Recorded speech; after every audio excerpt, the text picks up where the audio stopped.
আসসালামু আলাইকুম বাংলাদেশ।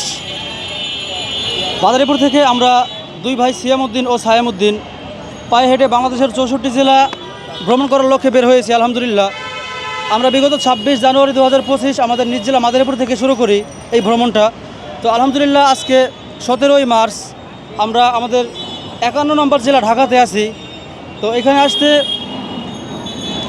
বাংলাদেশের প্রাকৃতিক সৌন্দর্যের বাংলাদেশের অনেক সুন্দর সুন্দর জিনিস আমরা উপভোগ করি বা দেখার সৌভাগ্য হয়। তো আলহামদুলিল্লাহ এই পর্যন্ত আমাদের অনুভূতি অনেক সুন্দর। আল্লাহ তাআলা তার বাংলাদেশকে অনেক সুন্দর করে সাজাইছেন। পাহাড় পর্বত, নদীনালা, তারপর নদী, হাওর বাওর, এইগুলো অনেক সুন্দর দৃশ্য আছে বাংলাদেশে দেখার মতো। 64 জেলা ভ্রমণের চিন্তা মাথায় যদি জিজ্ঞেস করেন তাহলে এটা আমার বিশেষ করে একেবারে ছোটোবেলা থেকে আমার শখ। তখন জানিও না যে বাংলাদেশের 64 জেলা, তখন থেকে আমার ইচ্ছা যে আমি সারা বাংলাদেশ ঘুরে থাকবো।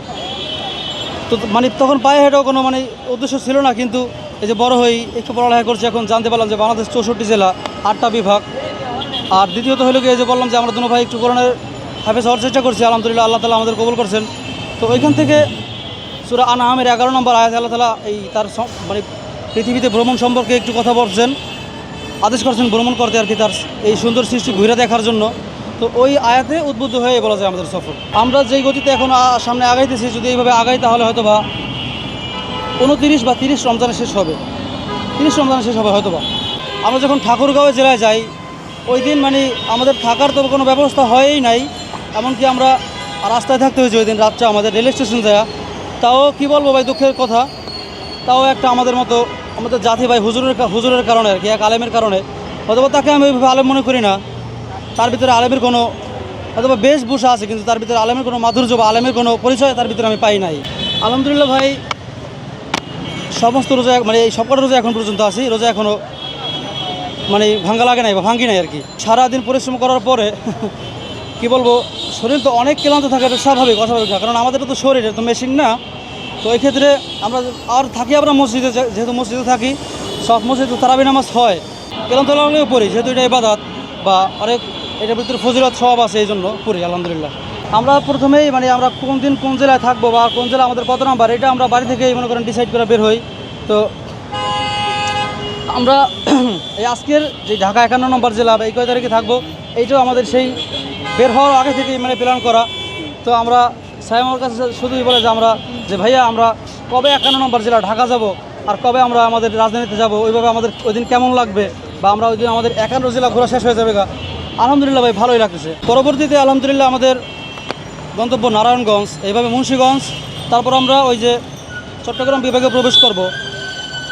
তো তারপরে কুমিল্লা থাকবে আমাদের, ওইখান থেকে ফেনী, এইভাবে চট্টগ্রামের দিকে যাবো আর কি। আমরা ব্যক্তিগতভাবে আমরা দুই আপন ভাই, আমরা দুনো ভাই কোরআনের হাফেজ আর কি।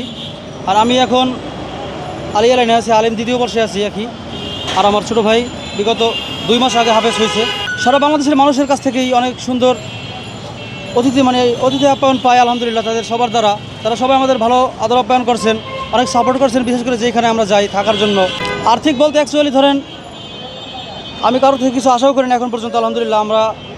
আমাদেরকে আল্লাহ তাআলা মোটামুটি বলা যায় একটু সচ্ছল রাখছেন। আমাদের আব্বু প্রাইমারি স্কুলের হেডমাস্টার, ওই থেকে তো আলহামদুলিল্লাহ আমরা কারো থেকে কিছু আশা করি না। তারপরে আমাদের কিছু পরিচিত বড় ভাই, কাছের একেবারে, তারা আমাদের একটু সাপোর্ট করছেন, এই আর কি ভাই। যদি এক্সপিরিয়েন্স বলার চেষ্টা করি তাহলে ভালো, নতুন মানুষ, নতুন জেলা, নতুন সমাজ ব্যবস্থা, জীবন ব্যবস্থা, খাওয়া দাওয়ার একটা টেন্ডেন্সি আছে, ঠিক আছে, এরকমভাবে অনুভূতি আলহামদুলিল্লাহ ভালো। আমি আমাদের যুবক ভাইকে একটা মেসেজ দিতে চাই, সব যুবক ভাইদেরকে বাংলাদেশের বা সারা বিশ্বের, যে আপনারা মাদক থেকে বেরিয়ে আসেন, ঘর থেকে বের হন, বাড়ি থেকে বের হন, আল্লাহ তাআলার সুন্দর সৃষ্টিটা দেখেন, পৃথিবীটা দেখেন, তাহলে আপনাদের নিজেদের মধ্যে আবার নিজেদেরকে আপনারা খুঁজে পাবেন, বা আপনি নিজেদেরকেই চেঞ্জ করতে পারবেন। এত সুন্দর সৃষ্টি হয়তো বা আপনারা কখনো দেখেন নাই, বা দেখে থাকলেও আরও আমি আবদার করি, আপনাদের উপরে আবেদন করি যে আপনারা আরও ঘোরেন, আরও দেখেন, তাহলে আপনাদের মন মানসিকতা চেঞ্জ হবে, আপনারা আপনাদের এই খারাপ জীবন থেকে বের হয়ে আসতে পারবেন আর কি। যদি মানুষের অতিথি পরায়ণতা বলি তাহলে ধরেন ময়মনসিংহ বিভাগ বা ময়মনসিংহ, জামালপুর, শেরপুর আগায় থাকবে। আর যদি প্রাকৃতিক সৌন্দর্যের কথা বলি তাহলে সিলেট, মৌলভীবাজার, হবিগঞ্জ আগায় থাকবে। কারণ আপনারা সকলেই জানেন ওই বিভাগগুলো বা ওই জেলাগুলো বলা যায় কি বলবো, নৈসর্গিক আর কি, স্বর্গীয় একটা বিষয়। গেলে না গেলে বোঝা যাবে না, এত সুন্দর আলহামদুলিল্লাহ ভাই, এই আর কি। প্রথম যখন বের হই তখন শারীরিক অবস্থা মনে করেন আমাদের বিশেষ করে পায়ের অবস্থা প্রচণ্ড পরিমাণে খারাপ হয়ে যায়, মানে যেটা বলা যায় না, পা ফুলে হয়ে গেছিলো একেবারে, মনে করেন ঠোস পড়ে গেছে, বড় বড় ঠোস পড়ছে পায়ে। তো ওই জন্যই আলহামদুলিল্লাহ আমরা কন্টিনিউ করেছি। আর এখন যদি বলেন এখনের বিষয়টা, মানে এখন আর শরীর ওইভাবে অসুস্থ হয়ে যায় না, মানে ক্লান্তি অনুভব করি অনেক, হাঁটাতেও বা রোজা রাখা যেহেতু খুব মানে ক্লান্ত হয়, কিন্তু ওইভাবে মানে আমরা একেবারে শরীর অসুস্থ অনুভব করি না। মাদারীপুর জেলার কালকিনি থানা আমাদের বাড়ি, বাঁশগাড়ি ইউনিয়ন, আউলিয়ারচর গ্রাম। এই আর কি। আমাদের বাবা প্রাইমারি স্কুলের হেডমাস্টার, আর আমাদের আম্মু গ্রেন মানে হাউস ওয়াইফ আর কি। আমার নাম মোহাম্মদ সিয়ামউদ্দিন, আর আমার ছোটো ভাই মোহাম্মদ সায়েমউদ্দিন।